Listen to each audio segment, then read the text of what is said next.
So hello बालकों, शुरुआत करते हैं क्वेश्चन नंबर 237 ऑफ काइनेमेटिक्स से। तो क्वेश्चन नंबर 237 ऑफ काइनेमेटिक्स जो है उसमें भी अपने प्रोजेक्टाइल वाला चल रहा है। वो हमें क्या कह रहा है? मैंने 236 तक सारे अपलोड कर दिए हैं, बट अब हर एक लेक्चर के अंदर मैं अप्रॉक्स 5 क्वेश्चन जो हैं वो अपलोड कर रहा हूँ। ठीक है।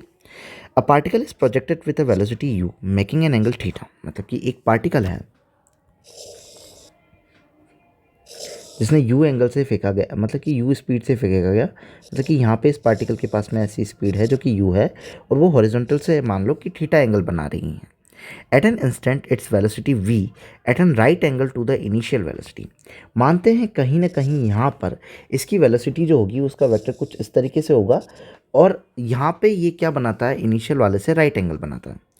इनिशियल वाले से राइट एंगल बनाता है to initial velocity v and u। ठीक है, तो v जो है वो तुम्हें बताना है इसके रेस्पेक्ट में। ओके, नाउ यहाँ पे अगर मैं इस लाइन को मैं आज ज़्यादा एक्सटेंड करूँ तो इसको एक्सटेंड करते करते तो मैं इसको एक्सटेंड करते कहीं यहाँ तक लेकर के जा सकता हूँ। तो ये मेरा जो v वेक्टर का है ये कुछ इस तरीके से, और फाइनल ये u वेक्टर जो है वो इसकी अगर लाइन को मैं ड्रॉ करूँ तो वो कुछ इस तरीके से बन सकती है कि ये। और ये यहाँ पर मैं ये यूँ कह रहे हैं कि ये जो लाइन है वो एंगल जो बना रही है वो कितना बना रही है? 90 बना रही है।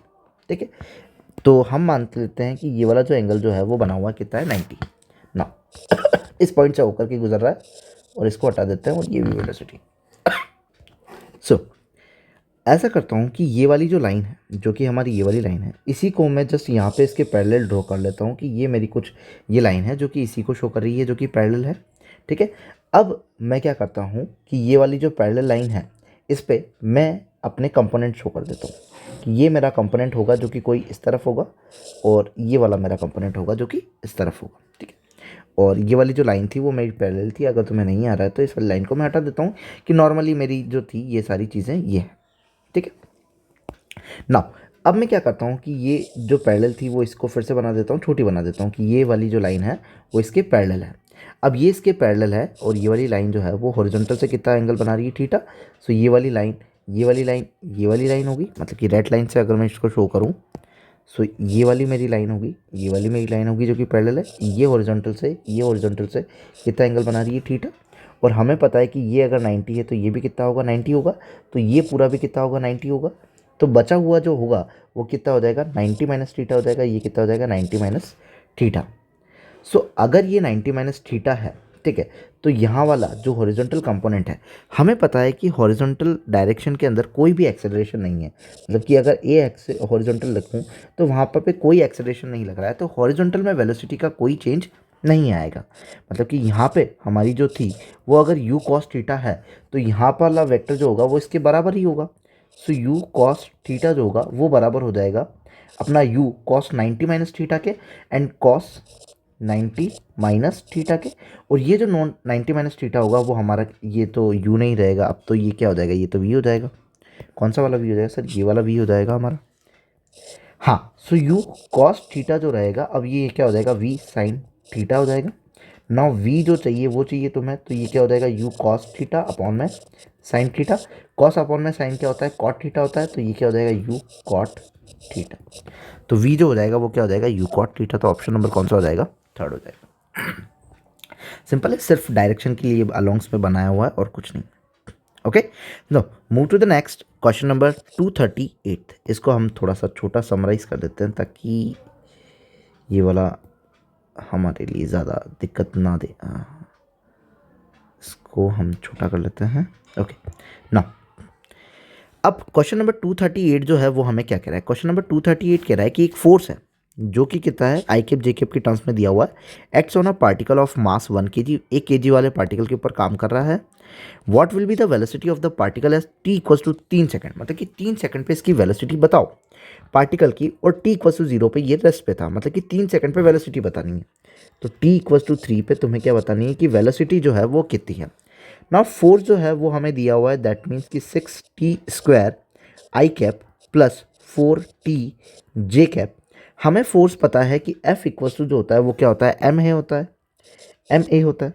अगर मैं मास से इन दोनों को डिवाइड कर दूं तो मेरे पास क्या आ जाएगा, एक्सेलरेशन आ जाएगा। और वैसे भी मास जो है वो 1 kg दिया हुआ है तो कोई फ़र्क पड़ेगा नहीं, 60 square I cap plus 4t of J cap हो जाएगा, मतलब कि एक्सेलरेशन आ चुका है। अब हमें ये भी पता है कि जो हमारा एक्सेलरेशन होता है वो क्या होता है सर, वो तो होता है change in velocity per unit time, मतलब dv बाई dt। अब ये जो dv है dt है मैं कहाँ भेज देता हूँ, ऊपर। नाउ dv मतलब कि अब तो ये क्या हो जाएगा, इंटीग्रेशन हो जाएगा 6t स्क्वायर आई कैप प्लस 4t जे कैप डॉट डी टी, क्योंकि इसको ऊपर भेज दिया, इंटीग्रेशन लग जाएगा जीरो से लेके मतलब कि मान लेते हैं कि जीरो से कुछ v वेलोसिटी आ गई होगी 3 सेकंड के अंदर, ठीक है। और हमारा टाइम जो होगा वो जीरो से कितना चला गया होगा, 3 सेकंड चला गया होगा। सो नॉर्मली अब क्या करना है, हमें इंटीग्रेशन करना है। सो यहाँ पे अगर मैं इंटीग्रेशन करूँ तो डी टी का इंटीग्रेशन क्या हो जाएगा, मैं डायरेक्ट ब्रैकेट लगा देता हूँ, 6t³ बाई 3, अगर ये इससे मल्टीप्लाई होगा तो, प्लस 4t स्क्वायर बाई 2, ठीक है। सो ये कितना हो जाएगा, 2 हो जाएगा, ये भी कितना हो जाएगा, 2 हो जाएगा। तो फाइनली जो बना वो 2t³ आई कैप है, हाँ आई कैप, प्लस 2t स्क्वायर जे कैप है, हाँ। हमें टाइम कितना चाहिए था, जीरो, अरे जीरो रखोगे तो वैसे भी जीरो आएगा v वेलोसिटी पे, और 3 सेकंड रखोगे तो t को 3 रख लो, अगर 3 रखोगे तो ये कितना हो जाएगा, 3 का क्यूब 27 हो जाएगा, तो 2 इंटू 27 आई कैप प्लस 2 इंटू और 3 का स्क्वायर कितना हो जाएगा, 9 जे कैप हो जाएगा। सो ये कितना हो जाएगा, 714, 4 हाथ लगे, 54 of I cap plus 18 of J cap. तो ये हमारी हो जाएगी velocity at 3 second, 54 of I cap और 18 ऑफ जे कैप। तो ऑप्शन नंबर कौन सा हो जाएगा, सेकंड हो जाएगा हमारे यहाँ। सो इसके लिए तो हमारा ऑप्शन नंबर कौन सा हो गया, सेकंड हो गया। इसको भी हम साइड वाइज कर देते हैं, और अगर किसी को चाहिए तो वो यहाँ से राइट डाउन कर सकता है। नाउ अब प्रोजेक्टाइल फ्रॉम हाइट, अब हाइट से क्वेश्चन आना चालू हो गया। यहाँ पे अपना जो भी टॉपिक था वो खत्म हो चुका है। अब क्वेश्चन नंबर 239 जो है वो हमें क्या कह रहा है कि a stone is projected horizontally with a speed of 10 metre per second, ठीक है। एक 10 मीटर पर सेकंड से हॉरिजॉन्टली इसको क्या किया है, अपलोड किया है फ्रॉम अ 80 मीटर हाइट। अब 80 मीटर हाइट बिल्डिंग से, 80 मीटर हाई वाली बिल्डिंग से, the distance of target on the ground and the foot of the building is, मतलब कि यहाँ से ऐसे करके गिरेगा तो ये डिस्टेंस बतानी है, मतलब कि रेंज का आधा, मतलब कि तुम्हारे लिए अभी फिलहाल तो ये रेंज है, तो ये रेंज बतानी है। सर रेंज का जो फॉर्मूला होता है वो होता है ux इंटू में टाइम ऑफ फ्लाइट। मतलब कि एक्स एक्सिस के अंदर वेलोसिटी कितनी है, सर एक्स एक्सिस के अंदर तो हमारी 10 है, और टाइम ऑफ फ्लाइट पता करना है, मतलब कि ऊपर से पार्टिकल जब नीचे आया तो ये तो नीचे आने में, जितना ऊपर जाने में टाइम लगा होगा उतना ही पार्टिकल को नीचे आने में टाइम लगा होगा, लेकिन ये वाला टाइम ऑफ फ्लाइट तो सिर्फ हमें ऊपर से नीचे आने के लिए चाहिए, ठीक है। तो क्या लिखोगे, s is equal to you t plus half a t square, जिसमें इनिशियल तो जीरो है, s कितना है तुम्हारा 80 metre is equal to half, acceleration कितना है तुम्हारा 10, टी स्क्वायर पता चल जाएगा तो ये कितना हो जाएगा 160 हो जाएगा, 2 मल्टीप्लाई हो जाएगा तो ये 10 हो जाएगा, तो टी स्क्वायर, तो यहाँ पे टी जो आया वो कितना आया तुम्हारा 4, मतलब कि 4 सेकंड इसको नीचे आने में लगेंगे। सर 4 सेकंड तो ये कितना हो गया 40 हो गया, तो सर कितना मीटर आ गया 40 मीटर आ गया, क्वेश्चन नंबर सेकंड हो गया, बस सिंपल। जस्ट तुम्हें याद रखना है कि इन क्वेश्चंस को जो फॉर्मूले हैं वो नॉर्मली याद रखो, रेंज के फॉर्मूले और ये सब, और तुम्हें पता होना चाहिए कि सारा जो है वो डिटरमाइन होगा कैसे और निकालोगे कैसे। तो ये था हमारा 239। Now 240, an aeroplane move horizontally. अब मान लो कि ये जो कोई एरोप्लेन है जो कि मूव कर रहा है क्या, horizontally, with a speed of 180 kilometre per hour, 180 kilometre per hour. अरे किलोमीटर पर आवर तो इसको मीटर पर सेकंड में कन्वर्ट कर लेते हैं। अगर मीटर पर सेकंड में कन्वर्ट करेंगे तो क्या करेंगे, मल्टीप्लाई बाय 5/18, और 18 से ये कट जाएगा, ये 10 हो जाएगा, तो हम क्या कह देंगे 15 मीटर पर सेकंड, ठीक है। 50 मीटर पर सेकंड की स्पीड से चल रहा है। Drop a packet while flying a height of 490 metre, 490 metre की हाइट से पे ये है, और वहाँ से वो एक पैकेट, फूड पैकेट जो होता है वो उसको ड्रॉप करता है, वो ऐसे आ करके गिर जाता है।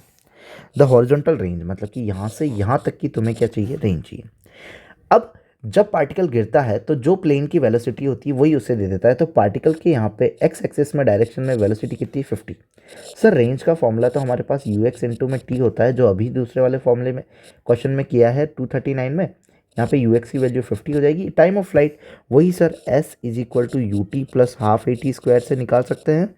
एस जो हो जाएगा वो 490 हो जाएगा, यू टी हमारा 0 हो जाएगा, हाफ एक्सेलरेशन की वैल्यू यहाँ पे 9.8 रख दो क्योंकि 49 है तो अच्छे से कट जाएगा, टी स्क्वायर। सो 49 0 इंटू में 2 अपॉन में 9.8 इज इक्वल टू में टी स्क्वायर, पॉइंट हटाया, एक 0 लग जाएगा, 98, ये 1 10 हो जाएगा, ये 2 हो जाएगा, ये कितना हो जाएगा 10 हो जाएगा। सो ये हो जाएगा 100, तो ये हो जाएगा 100 टी स्क्वायर, और टी जो आ जाएगा वो कितना आ जाएगा 10 सेकंड आ जाएगा। ठीक है, तो ये यहाँ पे टी कितना आ गया 10 सेकंड आ गया, जो हमारी रेंज आ गई वो कितनी आ गई 500 मीटर आ गई। सो नॉर्मली अपना आंसर हो जाएगा 500 मीटर। ऑप्शन नंबर कौन सा हो जाएगा? थर्ड। सिंपल है, सिर्फ अपन S is equal to you T है। Height of time of flight निकालना आना चाहिए कि टाइम ऑफ फ्लाइट कैसे निकालना है। टाइम ऑफ फ्लाइट निकालने के बाद में आराम से क्वेश्चन सिंपली हो जाएगा ना। 241 की बात करते हैं कि 241 जो है वो हमें क्या कह रहा है। A stuntman plans a run along a roof as a horizontal roof as it land on the roof of the next building। मतलब कि किसी एक बिल्डिंग की रूफ से वो दूसरी बिल्डिंग की रूफ पे क्या करता है, कूदता है। The roof of a next building 19.6 metre below. मतलब कि ये जो रूफ है इसकी हाइट जो है वो क्या है 19.6 मीटर है। And first one the 6.2 metre away from it, और ये जो डिस्टेंस है वो कितना है 6.2 मीटर का है।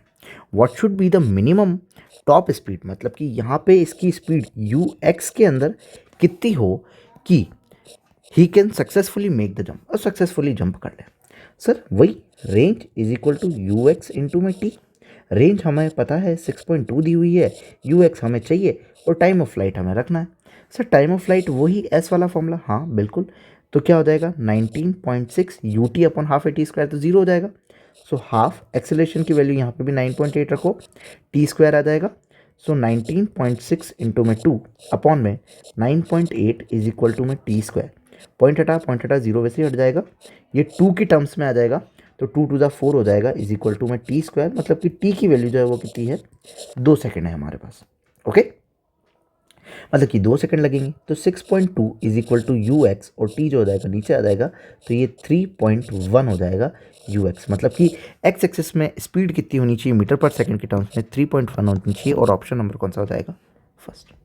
सिंपल है, ऐसे छोटे छोटे क्वेश्चन हैं जिसके अंदर तुम्हें एक्स और वाई निकालना है, और सिंपली ये सारे क्वेश्चन जो हैं वो कंप्लीट हो जाएंगे।